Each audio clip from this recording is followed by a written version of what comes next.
I remember quite clearly that from about the age of 6, I was convinced I was going to be a lawyer like my father. And I had a little office at home, and I thought that being a lawyer was answering the phone and saying, "I'm John Arnold, I'm a lawyer." But that went on and on over the years, and it never really left me the idea that this was to be my path, following in my father's example. But then when I was about 14, one of the priests in the school where I was a pupil simply said to me one day, "John, have you thought of being a priest?" To which my answer was, "No, never." But it planted a seed and made me think. And I think I had to reflect on that over probably several years, thinking about what it was to be a priest, what it was to be a religious brother, and how that might be something that I could do, maybe what God wanted me to do. There's that wonderful meditation of John Henry Newman which begins, "God created me to do him some definite purpose. He committed some work to me, he's not committed to another. I have my mission." And I believe that's true for all of us, that we have a mission that God has given to us. And it may be a vocation to priesthood or religious life.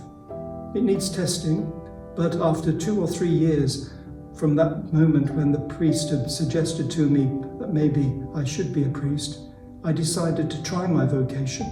And I went first to a religious order, and I very much appreciate the 5 years I spent with the order, but much as I admired them, it wasn't the place for me. And I transferred then to a diocese and trained as a diocesan priest. But that was a way, I think, of discerning my way or God's way and will for me. So it's not necessarily straightforward, but I think that it's a sadness if we don't at least ask the question. It's so important that we know what God is asking of us, because whatever it is, God will give us the gifts and the talents and the skills we need to fulfill the mission that he's given to each one of us. Just asking the question, is God calling me to be a priest, to be a religious, to be a permanent deacon, in some way to serve the church through ordination and ministry?